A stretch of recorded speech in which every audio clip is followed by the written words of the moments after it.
The Senate Impeachment Court has temporarily postponed the issuance of a subpoena for the tax and bank records of Vice President Sara Duterte and her husband, Attorney Man Scarpio.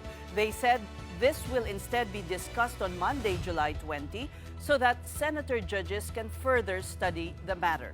But before that, the defense and prosecution teams debated on why these documents should or should not be made public. And live from the Senate, mobile journalist Arles de los Santos joins us again.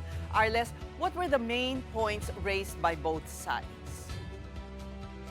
Sa ika-6 na araw ng impeachment trial, naglatag ng kani-kanilang posisyon ang prosekusyon at depensa patungkol nga sa pagsabina sa tax at bank records ni Vice President Sara Duterte at niyang kanyang asawa na si Attorney Manasseh Scarpio. Sa pagkakataong ito, dalawa lang ang nagkaroon o nagpresenta ng kanilang oral arguments. Yan ay sina House Prosecutor Attorney Cheldok, at ang Defense Counsel ni VP Sara na si Attorney Michael Powa. Binigyang diin ni Attorney Jokno na buong katotohanan daw ang dapat malaman sa impeachment court at magagawa lang yan kung maglalabas ito ng subpoena para sa mga tax at bank records ni VP Sara, partikular na sa issue ng kanyang umano'y unexplained wealth. Sa statement ni Jokno, ginamit pa niya mga dating pahayag ni Presiding Officer Cheese Escudero at Senator Judge Alan Peter Cayetano tungkol sa impeachment noon ni dating Chief Justice Renato Corona. Pakinggan natin yan. I believe it was then Senator Judge, now Presiding Officer Francis Escudero, who raised the question, will the impeachment court consider only Corona's acts as Chief Justice? This after observing that some exhibits predated his appointment as Chief Justice. When Philippine Savings Bank President Pascual Garcia III testified before this court in the same Corona trial, he refused to answer the question of then Senator Judge Franklin Drilon on the starting balance of Corona's 2 peso-denominated accounts.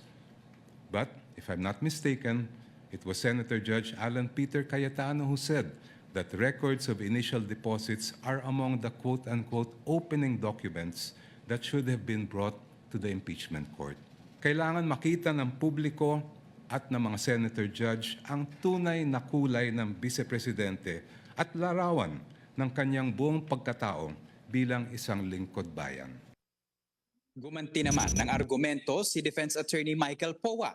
Giit niya, dapat may due process ang lahat ng parte ng impeachment proceedings, kabilang na ang pag-issue ng subpoena sa tax records ng bise. No one is above the law. But in the same manner, no one must fall below or be outside the protection of the law. Impeachment is indeed a powerful constitutional tool. But Your Honors, impeachment is not a magic word or a magic wand that one can just wave to transform an illegal act into a legal act, to transform unlawful access to lawful access. Sabi pa ng defense, hindi pwedeng basta-bastang gamitin ang kapangyarihan na mag-issue ng subpoena para lamang sa isang umano'y fishing expedition. Giit pa ni Powa, ang impeachment complaint na Sabala at Cabrera na nag-aakusa sa bise ng unexplained wealth, wala naman umanong naipakitang financial records at ni isang salin ng bise. Nang naisumite lang daw ito sa Kamara, sinimulang maghanap ng ebidensya. Aniya, hindi ganyan ang due process at protektado pa rin ng batas ang akusado. Pero giit ni Jokno, ang hinahanap ng korte ay katotohanan na siyang dapat mangibabaw. Pakinggan natin ang kanilang mga pahayag.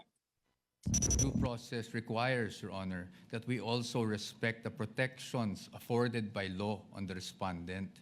Hindi po namin sinasabi na kung sakaling nagkamali man ang Vice Presidente, kung sakaling may paglabag man sa batas ang Vice Presidente noon, ay hindi na pwedeng maparusahan. Marami naman pong paraan. You can file cases against the Vice President for those infractions, preterm infractions. Pero pag impeachment po ang pinag-uusapan, we are limited to what impeachable offenses are. And again, the Supreme Court is clear about that. The real issue before this honorable court is, will the subpoenas that we are asking be issued by this court actually deprive the respondent of any form of due process? Isa rin sa pinagtalunan ang confidentiality ng tax records at halaga nito sa paglilitis. Welta ng defense. Hiling ng prosekusyon na pabuksan ang kanyang bank at tax records mula noong 2007 kung kailan hindi pa naman siya vice-presidente at hindi pa siya isang impeachable official.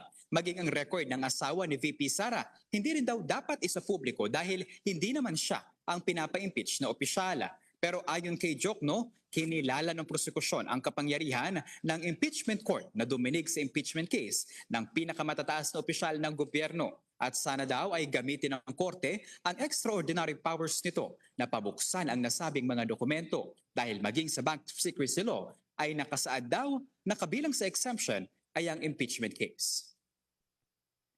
Says, kanina-kanina nga ay natapos na ang impeachment trial ni Vice President Sara Duterte para sa ikalawang linggo. No? Pero bago matapos yan ay sinabi ng prosekusyon na may mga bagong kasama sa listahan ng kanilang mga testigo na hindi na nila iharap sa impeachment court. No?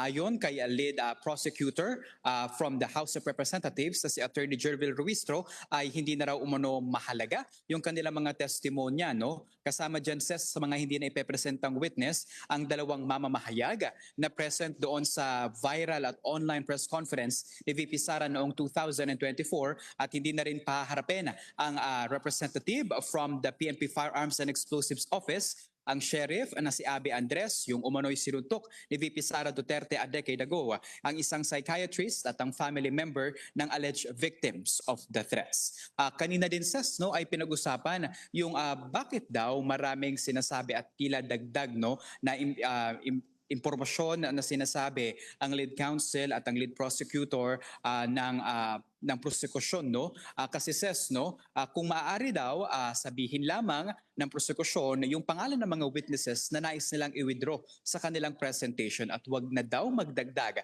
ng iba pang mga impormasyon na pwede daw ay magpakumbinse sa publiko na may summation na yung kaso o tila pagdedesisyon na ang Senate Impeachment Court. No? Nila, naiintindihan nila na constitutional mechanism ito pero mahalaga daw na masiguradong patas ang lahat ng magaganap para sa paggulong ng impeachment trial ni Vice President Sara Duterte. Says. Arles, bago yung oral arguments ng dalawang panig, nagkaroon ng issue na pinalagan ni na Senator Alan Peter Cayetano bago mag-umpisa ang pagdinig. Yes, patungkol yan doon nga raw sa sinasabi no, na tila nagkakaroon daw ng bad precedent ang pag-announce nga ni Attorney Melvin Matibag na iimbestigahan na nga yung pondo umano sa 2019 na SEA Games. No? Ang alegasyon kasi no, ay meron daw umanong insertion sa General Appropriations Act noong taon na iyon. No? Pahayag ni Senator Pia, bakit daw tila ngayon pa no, na nagpapatuloy na yung impeachment trial at si Senator Judge Cayetano ay isa na ngang bahagi ng Senate Impeachment Court. No? Hindi raw pwede or hindi raw dapat diktahan ng isang hepe ng NBI ang takbo ng korte dahil tila iniisa-isa na rin daw sila no? At tila nagkakaroon na rin daw ng chilling effect ang mga pangyayaring ito. Says. Thanks for your update. Mobile journalist Arles De Los Santos there reporting live from the Senate.